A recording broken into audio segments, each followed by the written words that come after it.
Hey, hey, hey. Time for another Out of This World story from our space. I, 34 male, ghosted my fiancée, 33 female, after she asked for a temp open relationship before our wedding, and then she cheated when I said no. I have rewritten this a few times in an attempt to shorten, but our history goes back since we were kids.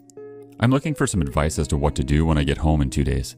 I am changing all names, obviously. Very sorry for the length of this monster. Jen and I had been friends since we were kids. Our parents were lifelong friends. We grew up together and started dating in our teens. It was like it was almost expected by our families. They had more plans for us than we did.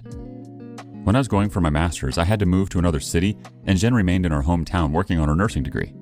After a year of long-distance relationship, we decided to remain friends and not have the pressure of our relationship control us. We both remained best friends, and we both dated other people. It was weird because we both always knew this was temporary, and we would end up back together at some point. I graduated and stayed in the city I got my master's in, and started working in my field. I waited for a transfer back to my hometown, and when I got it, I was so happy. Jen was in a long-term relationship, and he was a nice fellow, but I always got the feeling he was weary of our friendship. I understood the vibe and stepped back out of respect, although she and I would talk several times a year. My boss and mentor, I will call Paul, 44 male, was a great guy, and we became good friends. He taught me the ropes, and one day came down from the ivory tower and wanted to talk. He explained there was an open position in a foreign city for 2 years, and it would be advertised shortly. He explained the position, and even though the money wasn't huge, all expenses such as rent, hotel, and expenses related to travel were covered. Basically, I would be based in Tokyo and have to travel once in a while to other Asian cities for a few days here and there. I thought about it, talked to my friends and parents. Paul said it was a bitch position, but would be a great opportunity to prove myself and climb the ladder. I thought, why not? I could save most of my salary and gain valuable experience. Paul said he would speak to the old man, and if I wanted it, he would recommend me. He explained he himself did something similar years ago, and it helped his career. So off I went. The first year was horrible, getting used to the culture and social rules, not only in Japan, but the other countries I would visit for work. One thing that surprised me was how available women were. Everywhere I went, they loved foreigners. I got to sample the delights of the Orient. These weren't third world women. Most of them were highly educated. I had many friends with benefits, and clearly told all of them I wasn't interested in long-term or marriage, as I only was staying temporarily. I ended up doing 2 more years. Paul would visit several times a year on vacation or to supervise some work, and I will admit, we had some greasy times in a few cities, i.e. Angeles City in the Philippines, and a few others. Contract was over and I went back home. Put a nice down payment on a house just outside the city. After living in a city of 37 million, I needed some space. I was home for a month, and while visiting my parents, Jen was there. She and the other guy had broken up a year ago, and we started talking more seriously, even though we always had contact over the years. We started dating again. I held off having sex as much as I wanted because I was afraid really of what would happen. I had developed an addiction of having various partners while in Asia, and was trying to control that desire before Jen and I got serious. I mean, everyone including Jen knew I dated, but on social media, there would be infrequent photos of me and different women. My mother called me a whore master a few times, and well, to be truthful, it kinda stung. Now is when things start to fall apart. Jen and I slept together, and for a lack of a better word, she was very surprised. She said I was different and was never like that before. She meant it like I had gained a lot of experience, to put it nicely.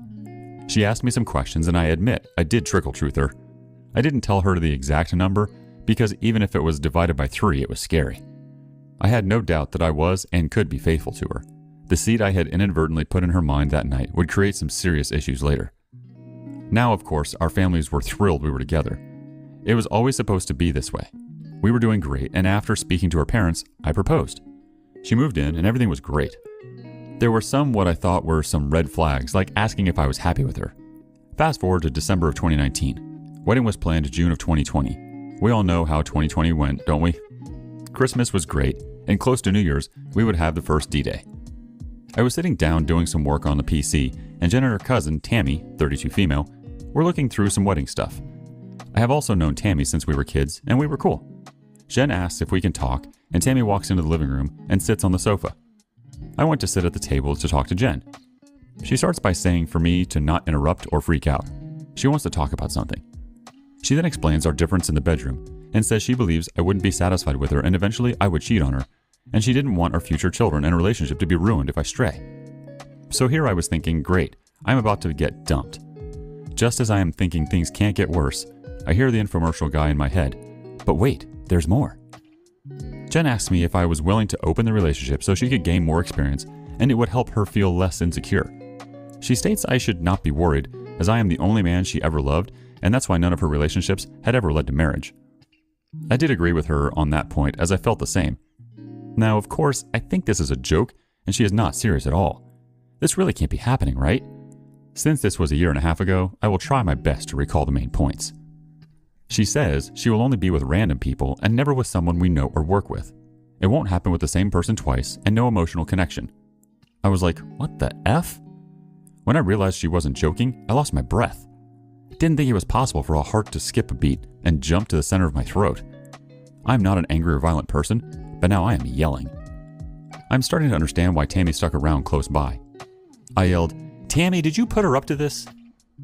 Tammy says she is just there to support Jen. Wow, thanks so much. So then Jen says I am free to do as I wish under the same rules, and I said no. I am so pissed at this point, and even writing this now I am raging. I then said, I don't want one-night stands. I just want one person. She says, who? I looked at Tammy and nodded in the eyes and said, I want to F Tammy. Now I get a rise out of Jen, and Tammy wasn't expecting that, and she is a bit red in the face and now uncomfortable. Jen says no. She is family and someone we both know, and it is gross for me to even suggest it. I am now totally in bizarro world. Where the hell did this come from? We argued back and forth for a bit, and I told her if she does this, the relationship is over. I am totally against this, and I love her, and we can work through everything together, but not this. I stormed off, grabbed my pillow, and went to the guest room. I could hear them downstairs for a bit, but couldn't hear what they were saying. It would have been a hilarious joke if it didn't last for an hour of conversation. I didn't sleep all night, and was a bag of crap at work the next day.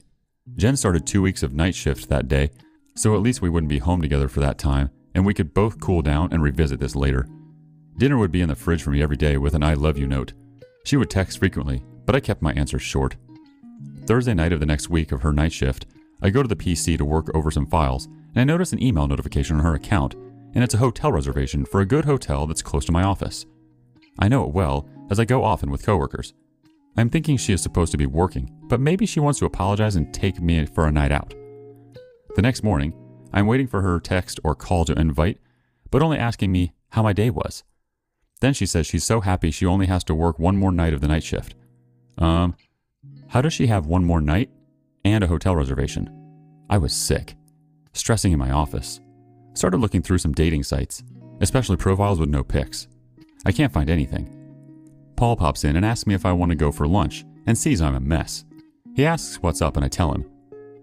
Paul is hard men go their own way, but has always supported my relationship with Jen. He suggests we go get lunch at some hotel restaurant, and I scream, no, not that place. He didn't know that part. We actually go for lunch, and I am sick to my stomach. Can't eat. Don't even want to drink. He says I can't work like this, and I can take as much leave as I can. Paid and unpaid if needed. I told him I can't be there at my house anymore. I can't see her, and a part of me wants to believe it isn't true. I rush home and put as much of my crap in my car as I can and go back to the office. Paul says let's go stake out the hotel and wait for her to check in. I mean, I am no PI or detective. I am more like Inspector Clouseau. I was really resisting this, but I really had to know. So we go set up in a lounge bar, and I start pounding them back and waiting, still hoping this wasn't real. Around 6:30, Paul taps me on the shoulder, and there she is at the front desk, and not in uniform. I want to strangle her, scream, spit, cry, I don't know. We wait for 10 minutes after she gets in the elevator, and Paul and I walk to the front desk. I ask the reception to put me through to Jen blank blank room, and it rings. As soon as she answered, I just started yelling into the receiver and sounded confused. Jen, I told you if you did this, it would be over. I am done. Wedding off. Relationship over.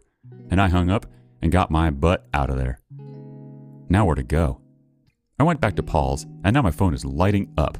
The only person I called was my dad, and I explained in PG-rated terms what happened, and I need to leave town for a bit. It wasn't a discussion, and I feel bad for how I spoke to my old man. Phone didn't stop for 2 days. Everyone under the sun called me, and I didn't answer. I didn't know what to do. The only way I could explain how I felt was like walking around underwater. Paul mentioned some financial things I should deal with to protect myself. I wasn't even thinking about that. The house, wedding, loans for the car. We kept separate accounts, and one for the wedding, and one for house-related bills. I couldn't care less.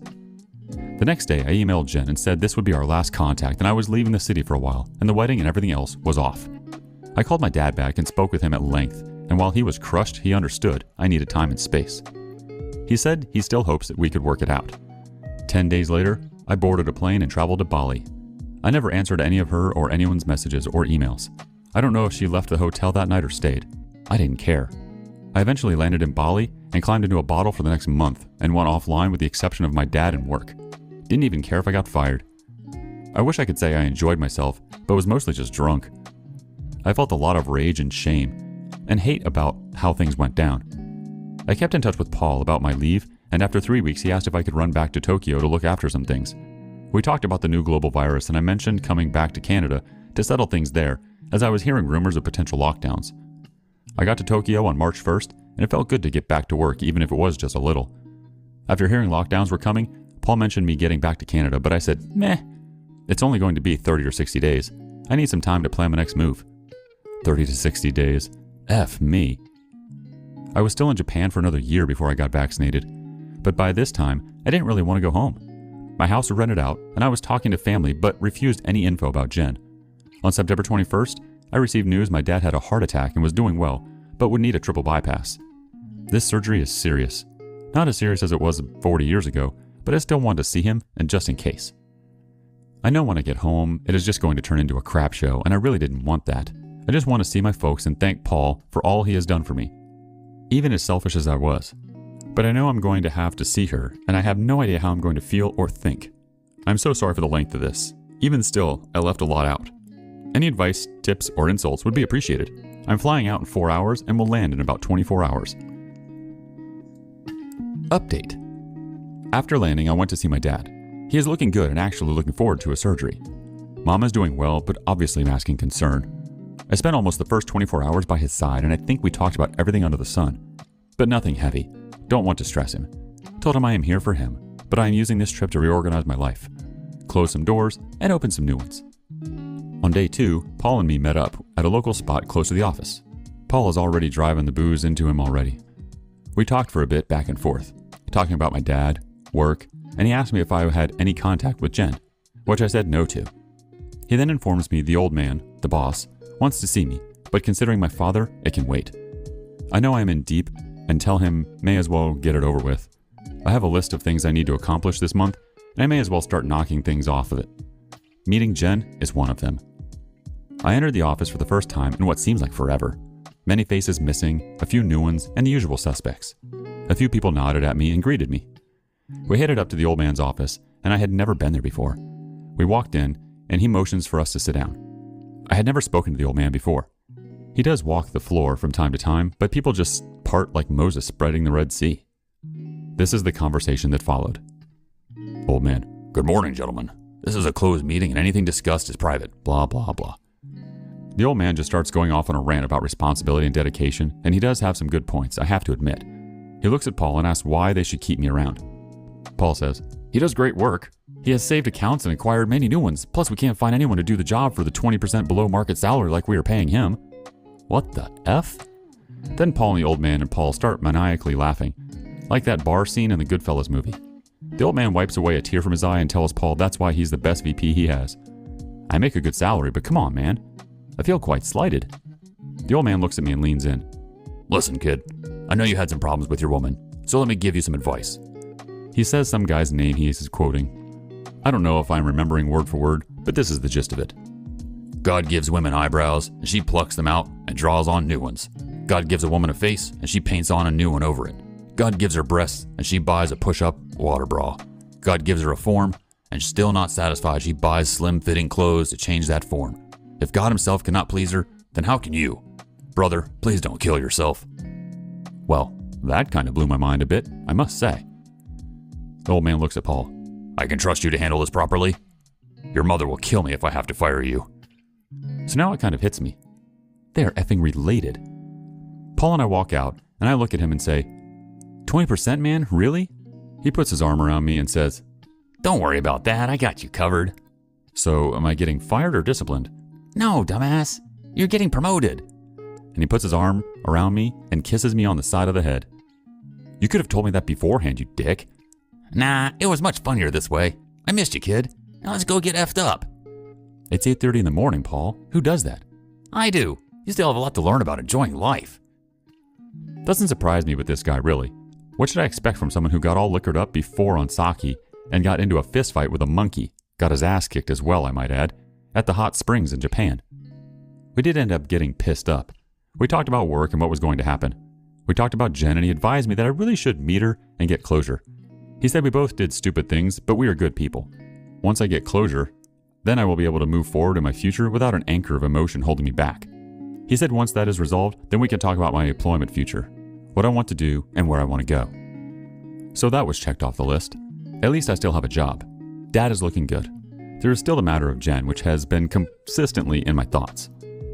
I unblocked her on Facebook and scrolled through to prepare me for what was to come. I sent a PM and asked if we could meet for dinner sometime soon. We only exchanged pleasantries and are meeting for dinner in the next few days. That will be my next update. Jen and I agreed to meet at a restaurant a few hours after she got off work. Now going into this, I was afraid of two things. That my anger would remain and I would act accordingly, or my love for her would remain and I would act accordingly. I was hoping to find a comfortable median in the gray area. All my plans flew out the window the moment she walked through the door. She looked wonderful. She smiled and walked over, and my stomach was in my throat. I wasn't this nervous when we lost our virginity together. We shared a short, awkward hug, and I could smell my favorite perfume on her. Is she about to love bomb me or play some emotional tricks? Is she in another relationship and here to show me what I missed? No rings on her finger, even the one I gave her. We talked about my dad first, and she told me she always checked in on him when she was on shift and assured me his surgeon for the upcoming bypass was one of the best. We kick around small talk like her extreme workload during the pandemic and what I experienced during lockdown in Tokyo. I was seriously getting ready to crack. I can assure you, I was calm and collected on the outside, but falling apart underneath. I told myself I needed this, to consolidate these feelings in order to move on finally. It seemed we were dancing around the elephant in the room for a painful amount of time, and she finally looked at me and her face changed. The whole conversation after that is a blur. I will recount it to the best of my ability. First, I want to tell you how sorry I am for what happened and for hurting you. Are you sorry you got caught, or actually sorry for how you hurt me? Of course I'm sorry for what it did to you. What it did to our lives and our future. I threw it away because of my insecurity. So did you plan it because of your insecurity, or you secretly wanted to punish me for the people I was with when we weren't a couple? Maybe both. But let me say that any other man that was in my life before we were engaged, I never loved like I loved you. Tim, her ex before me, cheated on me because he always told me that he could never compete with the feelings I had with you. We broke up for that reason. I did not know this. And to be honest, I never felt bad he cheated. I never wanted you to know I was going to sleep with another man. I thought I could emotionally detach from it, and even if you found out, we could work through it, like everything we ever experienced before. You thought very wrong. It was probably the most painful thing I have ever experienced. I didn't need you to be perfect or experienced. I just needed you to be mine. All of them, Jen, every single one, could never add up to what I felt with you. But now I am thinking, was it a real feeling or the projection of the dream of us that our family wanted or the fantasy we expected? It started to get emotional, and Jen excused herself and went to the washroom to collect herself. We were in a good medium-sized restaurant and only a few tables were occupied. Paul tagged along for some support, as some of you mentioned, and strategically placed himself in the sealed-off lounge. I looked over to get some encouragement or a thumbs up, and he is having a rather animated conversation with two rather attractive ladies, laughing and hand gestures, the whole 9 yards. He finally looks over and gives me a questioning thumbs up, and I nod that everything's okay. He smiled, then gave me the middle finger with a smirk and went back to his extracurricular activities. This effing guy, seriously. Jen comes back and we resume. Is there anything you want to ask about that night? It can't be undone. It doesn't matter. Nothing happened. I wasn't even sure if I could have done it. When you called the room, it scared the crap out of me, and I raced down to the lobby, but you were already gone. It doesn't matter now. I'm not here to rehash the past. I want us to work on moving forward. Can you forgive me? Of course I can forgive you, and I do forgive you. You are not a horrible person. You just made a horrible series of choices which put us here. It is not all your fault. I should have been more open and understanding of your worries as well. I was going through a cycle of emotions from love to anger to regret. Part of me wanted to yell at her, and another part of me wanted to take her home and forget this never happened. For the past few weeks, I've been watching these Reddit videos on YouTube, preparing myself for this conversation, and seeing these men punishing themselves for what their significant others had done much worse damage than the actual cheating. I was determined to not be that simp. I start looking at her with the old man's words running through my mind. Painted face, painted nails, and form-fitting dress. Do I even really know her? If this is her outward appearance, is her mind the same? Are all their minds the same? I hardened myself. What now? Is there anything in the future for us? I want you to remember when we were kids and walking home from the park, that vicious dog that approached us? I got in front of you on instinct to protect you, to save you. The owner called the dog and it took off. Just mere seconds really, but when you are 9, that's pretty scary. All these years later, I stood in front of you, loving you and protecting you for whatever would come at us. But this time when I stood in front of you, giving you everything, I had you stick a knife in my back. Just like the frog and the scorpion. This statement really hit her like a bolt, and she lowered her head and sobbed a bit. I wasn't finished. I needed to get it all out. I'm sorry. She takes out the ring box and slides it across the table to me. I leave it there. I don't want this. I am pissed off. You think I want to be sitting here with my heart jumping out of my throat and you crying? I want to be home playing with the baby we would have by now. I can't remember anything said in the next few minutes. She began sobbing and holding her hands in her face. I have said some shitty things in my life, but that one takes the cake. I apologized and said that went too far. It snapped me out of anger mode. The rest of the conversation calmed down, and after I had blown off that steam, we actually had a normal talk just about life in the future. Because our parents are so close and her mom and dad are like my number 2 family and vice versa, we talked about how we could coexist in this realm as friends. Reconciliation is not on the table. She got up to leave and we hugged for a long time. I'm going to leave this here and finish the rest off tomorrow. It's been a long few days.